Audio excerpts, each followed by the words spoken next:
Semoga sehat. Amin.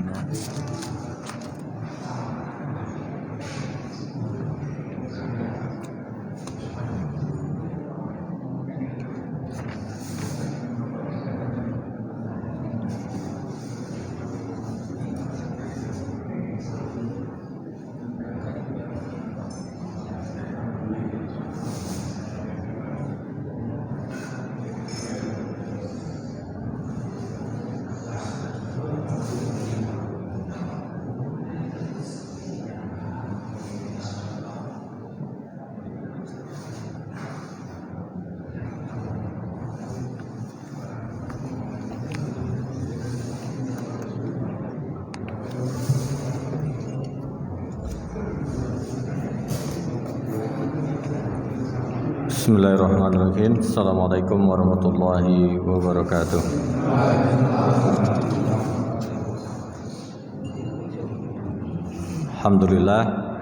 Alhamdulillahi rabbil alamin. Huwallazi khalaqal insana fi ahsani taqwim. Summa radadna wa asfala safilin alladhina amanu wa amilus salihat. Asyhadu an la ilaha illallah, asyhadu anna Muhammadan abduhu wa rasuluh. Allahumma salli ala Muhammad wa ala ali Muhammad wa salli wa radiyallahu an kulli sahabati Rasulillahi ajma'in. Alhamdulillah, syukur kita kepada Allah Subhanahu wa taala. Pada maghrib ini kita dihimpun oleh Allah di majlis ini. Semoga, makasih Ustaz, majlis kita ini majlis yang diberkahi oleh Allah Subhanahu wa taala. Serta salawat dan salam marilah kita mohonkan semoga tercurah kepada baginda Nabi Muhammad sallallahu alaihi wasallam sebagai uswah dan qudwah hasanah buat kita semua. Bapak-bapak, ibu-ibu yang dimuliakan oleh Allah, di minggu yang lalu kita sudah masuk di prolog terkait dengan kisah yang ketiga dari surat Al-Kahfi. Kisah ini saya tidak menyebut cerita karena cerita dengan kisah itu berbeda. Kisah itu dari bahasa Arab, maka disebut dengan kisah. Kisah itu bukan fiktif tapi fakta. Jadi berbeda antara cerita dengan sesuatu yang disebut di dalam Al-Quran disebut dengan kisah. Kisah Nabi Musa dengan Khidir ini, pertama adalah kemarin kita sudah sampaikan bahwa Nabi Musa adalah sebagai seorang nabi dan rasul, lalu belajar nanti kepada Nabi Khidir alaihi salam, dan Nabi Khidir ini akan dijadikan guru oleh Nabi Musa alaihi salam. Perlu diingat bahwa kalau ada orang yang bertanya kepada kita, Al-Quran yang kita pegang hari ini itu kan dimulai dari surat Al-Fatihah, ya, dari surat Al-Fatihah, Al-Fatihah, Al-Baqarah, apa lagi Pak? Ali Imran, An-Nisa atau Ali Imran? Ali Imran, An-Nisa. Nah, susunan itu sampai nanti berakhir di surat An-Nas, ya, berakhir dalam surat An-Nas. Nah, Al-Quran yang kita temukan itu sama persis susunannya di Al-Quran yang ada di Lauhil Mahfud. Jadi Al-Quran itu kan inna anzalnahu fi lailatil qadar. Anzala itu sekali turun. Jadi dari Lauhil Mahfud ke Baitul Izzah itu sekali turun. Jadi sekali turun 30 juz itu turun dari Lauhil Mahfud ke Baitul Izzah. Nah, nanti dari Baitul Izzah lah diturunkan bertahap sesuai dengan kebutuhan. Makanya surat ayat yang pertama turun itu adalah surat Al-Alaq yang pertama. 1 sampai 5 itu Iqra bismi rabbikal ladzi khalaq. Setelah itu ya ayyuhal mudassir mudammil. Setelah itu baru ada perintah. Ya, karena ada sudah ya ayyuhal mudassir, orang yang berselimut. Lalu kata Nabi, kepada siapa aku akan berdakwah, kata Nabi. Lalu Allah mengatakan, turun ayat berikutnya, yaitu al-aqrabin, yang terdekat dari engkau Muhammad. Nah, setelah itu Nabi naik ke atas bukit. Ketika Nabi Muhammad di atas bukit, dia mengatakan, kalau seandainya aku katakan kepada kalian, di belakang bukit ini ada musuh, apakah kalian percaya denganku? Kata Nabi Muhammad, sadaqna, kami percaya, kata mereka. Lalu Nabi mengungkapkan begini, bagaimana kalau aku ini adalah seorang Nabi dan Rasul? Kalian percaya? Nah, mulai dari sini Pak, tabbat yada, celaka engkau Muhammad.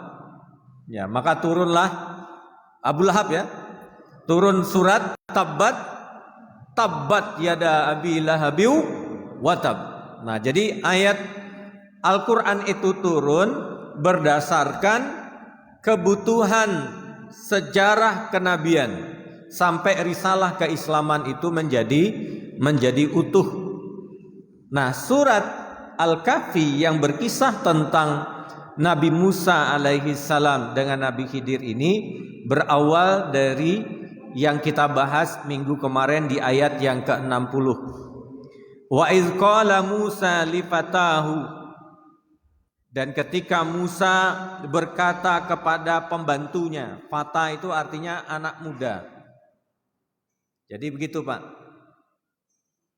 Jadi harus kita ingat bahwa yang tua harus punya kader, tidak boleh meninggalkan hidupnya tanpa kader. Di Muhammadiyah diajarkan, kalau saya dulu Pak, ketika saya di Bukit Tinggi, itu ada seorang buya, ya, seorang buya yang menjadikan saya itu, kalau bahasa sekarang itu bolehlah dikatakan anak buah lah gitu ya. Ya. Kenapa? Karena saya tinggal di rumah beliau, jam 3 pagi sudah harus mandi. Bukit Tinggi itu kota luar biasa dinginnya. Beliau yang pernah tahu itu, Bukit Tinggi. Luar biasa dinginnya kayak sarangan Pak. Jam 3 pagi disuruh mandi. Setelah itu sholat tahajud bersama beliau. Setelah itu mulai berangkat dari rumah pergi ke pengajian subuh. Jadi pengajian itu ba'da subuh. Setelah itu saya disuruh jadi imam. Setelah jadi imam disuruh jadi MC. Setelah jadi MC disuruh pidato dulu. Setelah itu baru beliau ngisi pengajian. Dan itu setiap hari Pak. Pertanyaannya, apakah dia tidak pernah bertanya kepada saya, apa kamu tidak capek? Gitu ya. Apa kamu tidak capek? Tidak pernah bertanya. Bahkan itu terkadang karena kita mengelola anak-anak yatim, terkadang saya disuruh ngambil kacang hijau yang akan kita sangrai, lalu kita giling dijadikan susu, lalu kita jual ke orang-orang kaya itu. Ya 1 kilo itu mestinya wajarnya cuma 8.000 kan, karena orang kaya kasih 100.000 gitu kan. Nah itu lah, saya ini jadi asisten beliau, pokoknya bukan asisten, semuanya lah gitu ya. Mulai sepatu, mulai sendal, air wudhu beliau, pokoknya semuanya. Ya semuanya. Tapi saya meyakini bahwasanya apa yang beliau ajarkan ini adalah kebaikan. Dan saya ikut. Nah, di akhir kehidupan beliau, ketika akan wafat itu beliau mengatakan seperti ini.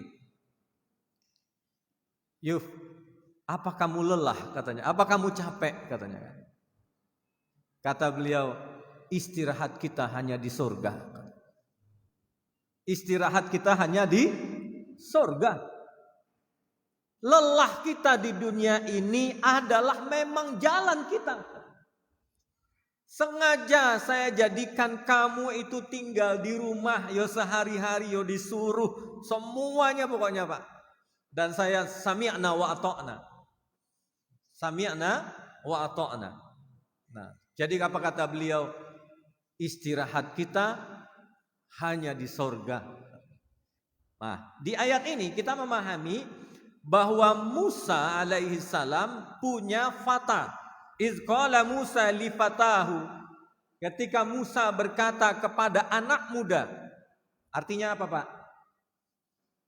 Artinya kita ini punya kewajiban untuk mendidik anak-anak muda. Ya. Coba bayangkan takmir masjid ini, kalau enggak ada yang meneruskan anak muda, terus siapa yang meneruskan? Nah, kalau di masjid dahulu Pak, kalau masjid dahulu kan banyak, karena laki-laki di masjid semua kan begitu. Mesti yang tua sudah mulai ini, yang khutbah mulai yang muda, yang imam mulai yang muda, bergantian seperti itu. Bergantian seperti itu. Maka Nabi Musa termasuk yang mengkader fata ini. Cuma tidak dijelaskan siapakah laki-laki anak muda ini. Ya. Saya cari juga nggak ketemu. Di Facebook juga nggak ada. Apalagi di Instagram. Gitu ya. Apa kata Nabi Musa? La abrahu hatta ablughal majma'al bakhraini wa au amdiya huqaba.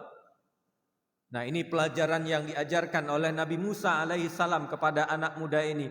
Aku tidak akan berhenti berjalan sebelum sampai ke pertemuan kedua laut. Karena dijanjikan bahwa Nabi Musa akan bertemu dengan gurunya di mana? Di pertemuan dua laut. Ya. Jadi au amdiya huqaba, atau aku akan berjalan terus sampai bertahun-tahun, kata Nabi Musa alaihi salam.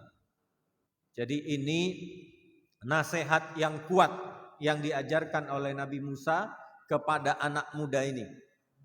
Bahwasanya orang yang menuntut ilmu itu tidak pernah berhenti. Terus Pak, terus. Di posisi apapun kita. Utsman bin Affan itu mantunya Nabi Pak. Mantunya Nabi, kaya raya, malaikat aja sungkan kepada Nabi, kepada Utsman, apalagi Nabi Muhammad SAW. Tapi dengan kekayaannya yang tidak ada batas itu masih tetap menjadi seorang murid dari seorang guru, yaitu Nabi Muhammad SAW. Artinya Pak, setua apapun kita tetap adalah seorang murid. Buya saya tadi Pak, buya saya tadi itu, jadi beliau kalau malam Jumat berguru dengan gurunya. Berguru dengan gurunya. Ya. Itu muridnya beliau itu. Jadi ada Syekh Khotib Minangkabawi itu kan punya dua murid. Di antaranya adalah Ahmad Dahlan dan Hasim Asy'ari. Nah, nanti ketika muridnya, beliau ini termasuk muridnya Syekh Minangkabawi Haji Miskin itu pulang ke Sumatera Barat dan punya murid-murid. Nah, salah satu muridnya itu adalah gurunya dari Buya tadi. Setiap malam Jumat ba'da maghrib sampai jam 10 malam mesti berguru, bawa kitab. Yang bawa kitabnya saya. Bawa kitab, bawa sendal, nungguin sendal di luar sana. Nah, itu saya. Kamu tunggu di sini. Tapi kan saya dengar nguping, ya. Saya belajar mazhab akidah di situ, mazhab fikih di situ, walaupun sambil nguping sana. Kenapa? Karena saya pegang kitab. Nguping, Pak. Nah, saya mengatakan luar biasa orang ini. Kenapa luar biasanya? Dia adalah seorang guru, seorang yang alim, tetapi masih punya guru. Nah, kita. Nah, kalau saya ditanya, Ustadz apa punya guru? Oh, jangan ditanya. Jadi saya punya guru juga, Pak, yang setiap minggu kami bertemu. Ya, setiap minggu sampai hari ini. Sampai hari ini saya ketemu dengan guru saya itu. Menghabiskan malam di satu malam sampai jam setengah 12 malam, jam 11 malam. Belajar, iya belajar. Tidak ada hentinya. Inilah yang ingin diajarkan oleh Nabi Musa alaihi salam kepada muridnya ini. Setelah itu di ayat yang ke-61 apa kata Allah? Falamma balagal majma'al bainihima nasiya hutahuma fattakhadha sabilahu fil bahri saraba. Maka ketika mereka berdua ya sampai di titik pertemuan dua laut tadi ya, jadi mereka ini bawa ikan, Pak. Jadi karena perintahnya itu kan disuruh bawa makhluk, opolah, kambing atau apa, yang dibawa ternyata ikan. Nah, ikan mereka ini mereka lalai, ditaruh mungkin di botol, bagaimana bentuknya kita nggak tahu. Ternyata ikan ini melompat ke laut tersebut. Nah, itulah tanda bahwa disitulah pertemuan Nabi Musa dengan gurunya. Nah, pertemuan dengan gurunya. Jadi kalau jenengan bawa ikan hias nanti, kalau dia melompat, di situ tuh gurunya. Jadi ini isyarat-isyarat yang diberikan oleh Allah Subhanahu wa taala. Nah, begini, Pak. Kerasulan, kenabian itu kan sama dengan manusia. Jadi nabi itu kan juga manusia, rasul itu juga manusia. Yang diajarkan oleh Allah kepada nabi dan rasul itu adalah ilmu-ilmu yang sifatnya zahir. Zahir itu yang nampak-nampak. Ya. Salat nampak atau tidak? Nampak. Maksudnya masih bisa dijangkau. Masih sesuatu yang masih bisa dijangkau. Nah, nanti ketika bertemu dengan Nabi Khidir alaihi salam, nah ilmunya Nabi Khidir ini kan ilmunya yang Allah berikan kepada Khidir dan menjangkau ya, yang bisa menjangkau adalah keyakinan. Yang bisa menjangkau adalah keyakinan. Nah, inilah yang diajarkan oleh Nabi Khidir alaihi salam kepada Nabi Musa alaihi salam. Nah, tanda-tanda pertemuan itu sudah ada. Ikannya meloncat di ayat 62, falamma jawaza qala li fatahu atina ghada'ana laqad laqina min safarina hada nasaba. Dan ketika mereka telah melewati tempat itu, maka Musa berkata kepada pembantunya, maksudnya kepada anak muda tadi. Makanya ada yang mengatakan kalau terjemahan Kemenak itu pembantunya. Sebagian mengatakan bukan pembantu, tapi itu muridnya.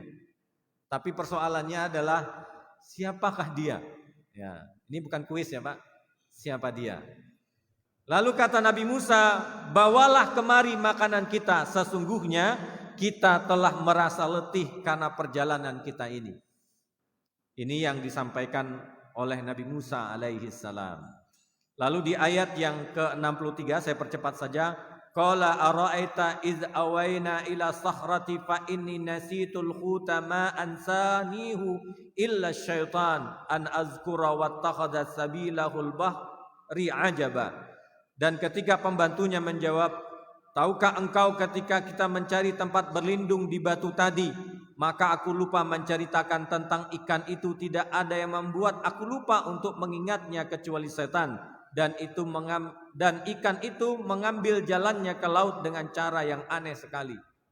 Nah ini bagaimana bentuk anehnya itu kita juga tidak diterangkan, tidak dijelaskan. Bagaimana meloncatnya, dan wallahu alam bagaimana ikan itu meloncat keluar di posisinya, jarak antara daratan dengan lautan itu berapa jaraknya, kita juga tidak mendapatkan kabar terkait dengan hal itu baik di dalam tafsir.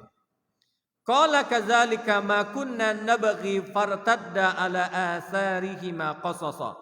Dan dia Musa itulah tempat yang kita cari, kata Nabi Musa. Jadi balik lagi Pak, karena diceritakan tadi dia sudah lewat, akhirnya balik lagi ke tempat ikan tadi itu keluar, lalu keduanya kembali mengikuti jejak mereka semula. Nah inilah awal pertemuan Nabi Musa alaihissalam dengan Nabi Khidir alaihissalam. Apa kata Allah Subhanahu wa taala? Jadi kalau jenengan ingin buka, lihat nanti mulai dari ayat yang ke-65. Fawajada abdan min ibadina. Jadi Allah mengatakan fawajada abdan min ibadina atainahu rahmatan min indina wa 'allamnahu min ladunna ilma. Pertama, Allah mempertemukan Musa alaihi salam dengan Nabi Khidir ini, dan Allah menyebut dengan abdan min ibadina. Kata abdan sama dengan kalimat yang kita baca dalam surat Al-Isra. Subhanallazi asra bi abdihi. Nah, abdihi menunjukkan litasrif. Jadi menunjukkan pemuliaan. Ya, pemuliaan siapa? Pemuliaan Allah Subhanahu wa taala kepada Nabi Muhammad sallallahu alaihi wasallam. Nah, sama dengan hal ini, Pak. Bahwasanya fawajada abdan min ibadina, akan bertemu dengan salah satu hamba kami, kata Allah. Jadi kalau kita hubungkan dengan tasrif tadi, pemuliaan tadi, berarti Nabi Khidir ini termuliakan oleh siapa? Termuliakan oleh Allah Subhanahu wa taala. Allah yang memuliakan, Pak. Makanya ilmunya, kata Allah, wa 'allamnahu min ladunna ilma. Dan kami mengajarkan tidak hanya sekali, 'allama. Berarti berkali-kali. Kalau panjenengan melihat ada kata tasdid dalam bentuk 3 huruf pertama 'allama, maka itu dia mengajarkan tidak sekali, tapi 'allamahu min ladunna ilma. Kami yang ajarkan kepada Nabi Khidir ilmu itu. Nah, ini yang disebut dengan ilmu batin. Jadi ilmunya Nabi Musa dengan Nabi Khidir ini sama atau berbeda? Kalau ilmu Musa zahir, kalau Nabi Khidir ilmu batin. Menjangkau jauh ke depan. Kenapa? Karena Allah fawajada abadana min ibadina. Karena ilmu itu Allah yang turunkan kepada Nabi Khidir alaihi salam. Nah, kalaupun kita, Pak, yang akan menjadi muridnya Nabi Khidir, kira-kira sama enggak kita dengan Nabi Musa? Tahu-tahu bolongin kapal, tahu-tahu bunuh anak orang, tahu-tahu memperbaiki rumah yang sedang condong. Nah, sama, makanya diingatkan oleh Nabi Khidir nanti bahwasanya apakah engkau bisa bersabar mengikuti aku, kata Nabi Khidir alaihi salam. Nah, kita lihat komentarnya Syekh Sya'rawi dalam hal ini.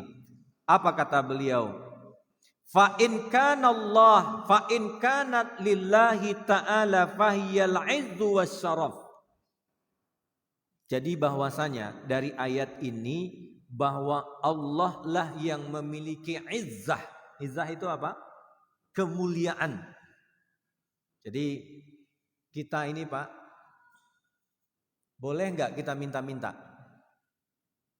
Datang ke sana minta, datang ke sana minta, datang ke bangun masjid minta di tengah jalan kemana-mana proposal gitu ya. Jadilah keluarga ahlu proposal. Jadi saya cerita kemarin di Masjid Ahmad Dahlan. Fatimah itu Pak, Fatimah jenengan tahu ya. Fatimah itu kan anak Nabi yang sangat dicintai karena lahir dari wanita yang dicintai oleh Nabi. Siapa beliau? Khadijah. Ya, Khadijah itu adalah cinta matinya kenabian. Jadi istri yang sangat dicintai oleh Nabi dari sekian istri Nabi, ya, adalah Khadijah. Nah, Fatimah adalah anak Nabi yang sangat Nabi cintai. Pertanyaan saya, Fatimah ini Pak, walaupun dia tahu dicintai oleh ayahnya, tapi dia menjaga wibawa suaminya. Luar biasa Pak. Pernah Fatimah itu tidak makan 3 hari 3 malam. Coba, kalau kita punya anak perempuan dan sudah menikah dan kita punya mantu, datang ke rumah mantu kita, ternyata anak perempuan kita 3 hari 3 malam tidak makan, yang kita cari pertama kali siapa kira-kira? Wah, ini luar biasa. Dilihat, datanglah Nabi malam hari itu. Datang malam hari itu Nabi Muhammad ke rumahnya Ali bin Abi Thalib. Dilihatlah Fatimah sedang meringkuk kelaparan. Ditanya oleh Nabi, ada apa engkau Fatimah? Katanya. Ya Rasulullah, katanya. Ini seorang anak Pak dengan ayah. Ya Rasulullah, sungguh aku malu ya Rasulullah. Maksudnya malu, ingin menceritakan kenapa dia meringkuk. Ya Rasulullah, sudah 3 hari aku tidak makan, katanya. Ali bin Abi Thalib sedang berperang, katanya. Coba bayangkan. Rasulullah bertanya, kenapa engkau tidak datang ke rumahku, kata Rasulullah. Apa kata Fatimah? Ini izzah suamiku, katanya. Ini kemuliaan suamiku yang kujaga, katanya. Tidak akan pernah sesuatu yang terjadi di rumah ini akan sampai ke rumah engkau ya Rasulullah. Begitu Pak. Kemuliaan keluarga itu benar-benar dijaga oleh Fatimah. Ya, Fatimah itu. Nah, dalam ayat ini Allah mengatakan fa in kanat lillahi ta'ala fahiya izzatu wassaraf. Sesungguhnya Allah Subhanahu wa taala punya kemuliaan. Tanda kemuliaan Allah Subhanahu wa taala, Allah mengatakan fawajada abadan min ibadina. Nabi Khidir itu adalah tanda kemuliaan dan keagungan Allah Subhanahu wa taala. Allah Subhanahu wa taala. Sama dengan Fatimah tadi. Tidak mau peristiwa di rumah itu sampai ke rumah ayahnya. Ya sama Pak, saya mulai berangkat dari rumah dahulu, tamat SD, ya semenjak itu tidak pernah pulang lagi gitu ya. Sampai menikah, apapun saya katakan ke istri, apapun yang terjadi di negeri seberang ini, saya bilang kan, jangan pernah ada berita sampai ke rumah tentang kesusahan kita, saya bilang kan. Jadi sudah ditanggung sendiri. Kalau ibu itu bertanya, apa ada beras di rumahmu? Ada, saya bilang kan. Nah, itu memang resiko kita berantau, Pak. Ya, resikonya kita berantau. Nah, Nabi Allah Subhanahu ingin mengatakan bahwa Nabi Khidir itu adalah bagian dari izzah wa syarafnya Allah Subhanahu wa taala, kemuliaannya Allah Subhanahu wa taala. Fa in kanat li ghairillah fahiya dhillu wal hawan. Kalau selain dari Allah Subhanahu wa taala itu sesuatu yang sesuatu yang rendahan, sesuatu yang tidak berarti. Coba sekarang orang lebih banyak bersandar kepada Allah atau selain kepada Allah? Saya itu ketika minta tanda tangan untuk mau maju PNS itu, minta tanda tangan legalisir ke Pak Yai, Pak Maksum. Datang ke sana, minta legalisir tanda tangan beliau. Itu Masya Allah Pak, 2 jam dinasehati. Salah satu yang terjadi itu bukan dari PNS. Kalau kamu yakin bahwasannya rizkimu adalah PNS, kamu munafik, kamu fasik, katanya di telinga saya itu. Kamu munafik, kamu fasik, kamu kufur kepada Allah, katanya. Wah, Pak Yai. 2 jam Pak, 2 jam nasihat itu. Artinya beliau ingin mengingatkan santrinya ini, jangan bersandar sedikit pun kepada. Pertanyaannya kan orang itu merasa kalau PNS itu aman gitu ya Pak? Ya Pak? Apa ya begitu? Enggak juga gitu kan? Aman itu kepada siapa sebenarnya? Amanar rasulu bima unzila ilaihi min rabbihi wal mu'minun. Makanya iman itu dari bentuk kata lainnya adalah aman, iman, aman. Orang yang merasa aman dengan Allah sesungguhnya itulah iman. Kalau dia aman dengan orang, aman dengan institusi, aman dengan jabatannya, aman dengan kekuasaannya, berarti dia tidak iman secara tidak langsung. Anakku gimana ya nanti? Rizkinya dari mana? Nanti kalau dinikahkan, suaminya, calon suaminya belum bekerja. Lah pertanyaan saya, ketika kita nikah dulu apa sudah bekerja? Loh orang tua kita dulu loh, bapaknya petani, ibunya petani. Nah, jadi iman itu kata Allah, kalau selain aku kata Allah, selainnya adalah al-hawan, sesuatu yang rendah. Itu yang harus ada di pikiran kita, Pak. Sehingga kita bersandar ketika kita sholat, ketika kita puasa, ketika kita haji nanti di Arafah. Ya, Arafah itu kan kenapa disebut dengan Arafah? Arafah itu mengetahui, mengerti, memahami bahwasanya iktiraf Allah yang memiliki langit, jiwa, harta, kekayaan kita. Pertanyaan saya Pak, kalau orang sudah di Arafah, karena haji itu adalah Arafah, yang sakit-sakit, ya jamaah haji yang sakit-sakit di mana di rumah sakit itu dibawa pakai ambulan Pak ke Arafah itu. Semuanya dibawa, yang sakit mau setengah mati juga dibawa ke Arafah karena haji itu adalah Arafah. Sebenarnya apa sebenarnya itu?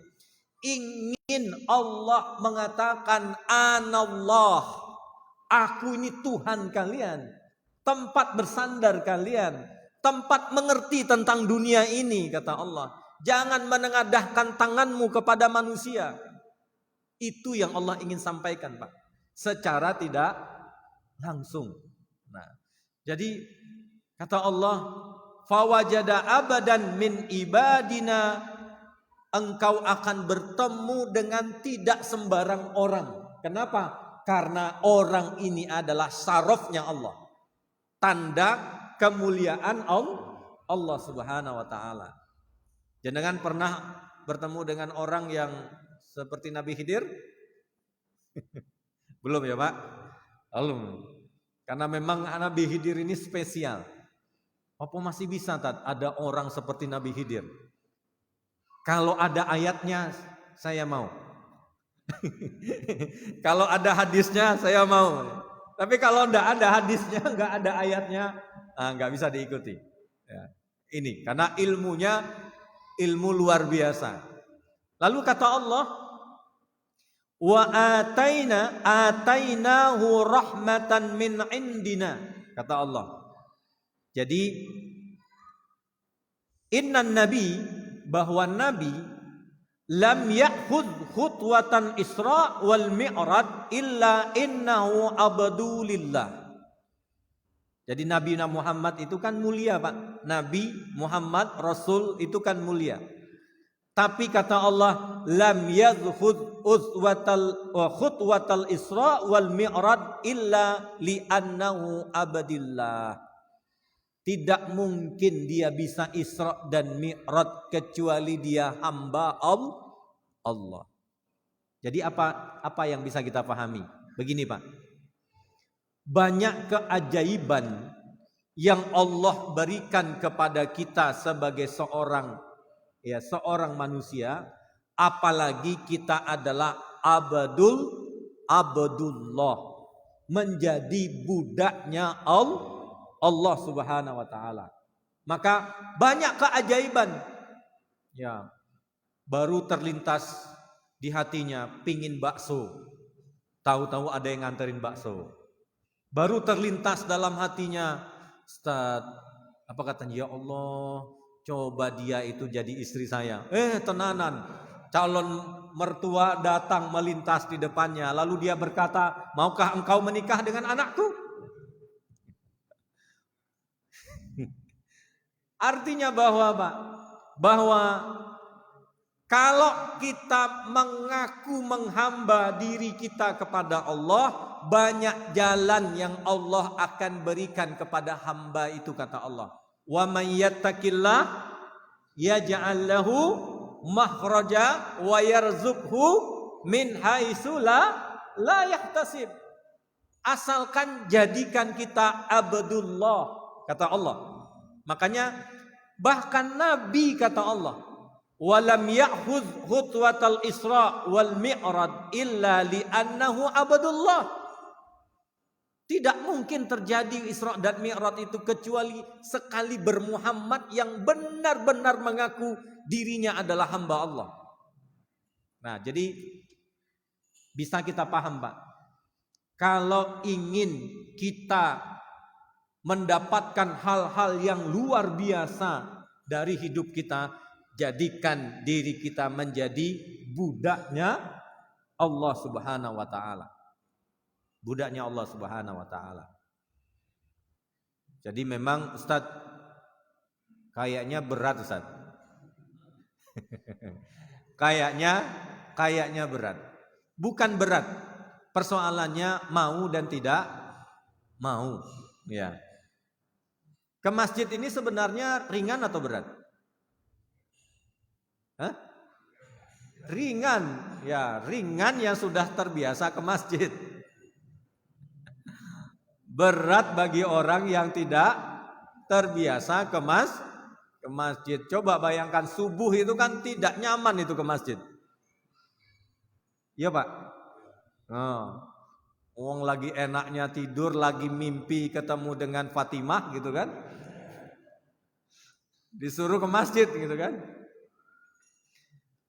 Kama qala subhanalladzi asra bi abdihi, tadi yang kita sebutkan. Kama annal ubudiyyata lillah ya'khuzu fihil abdu khairu sayyidahu. Nah, ini bahwa ibadah kepada Allah itu ya'khuzu fihil abdu khairu sayyiduhu. Nah, ini Pak. Kalau kita punya kepala sekolah lalu pingin naik pangkat, gimana caranya kita bermuamalah dengan kepala sekolah? Bawain kopi, gula, lebaran bawain mobil. Nah, Allah, Pak, Allah bahwa kama annal ubudiyyata lillah, salat kita, ngaji kita, puasa kita, ya'khudzu fihil abdu khaira sayyiduhu, sesungguhnya itu akan mengambil kebaikan dari tuannya. Siapa tuan kita? Allah. Nah, jadi ngajinya panjenengan, salat maghribnya, salat isanya, salat subuhnya, sesungguhnya itu jalan cara mengambil kebaikan dari Allah Subhanahu wa taala. Maka jangan khawatir. Makanya orang beriman itu, Pak, tidak pernah khawatir dia. Pertanyaan saya, ketika Nabi Musa diperintah oleh Allah lari ke pinggir lautan, menurut panjenengan, kalau ada yang mengejar disuruh lari ke pinggir lautan, mau apa tidak? Oh, piye iki? Kalau lari ke pinggir lautan, di belakang musuh, di sana lautan, apa yang akan kita pikirkan? Enggak ada tempat lah, enggak ada tempat lari, enggak ada tempat lari. Tapi Musa sami'na wa ata'na. Enggak ada jalan kecuali taat kepada Allah. Tapi apa yang terjadi? Itulah yang disebut dengan ya'khuzu fihil abdu khairu sayyiduhu. Dari perintah-perintah itu kita mengambil kebaikan-kebaikan yang Allah akan berikan kepada kita. Sama seperti itu, salat panjenengan jadi kebaikan, sedekah subuh panjenengan jadi kebaikan. Masya Allah, Pak. Maka itulah yang menyemangati kita untuk beribadah. Ya, apalagi nih sebentar lagi korban, apalagi korbannya 4 juta gitu kan. 4 juta rek, itu bisa beli motor Scoopy bekas gitu ya.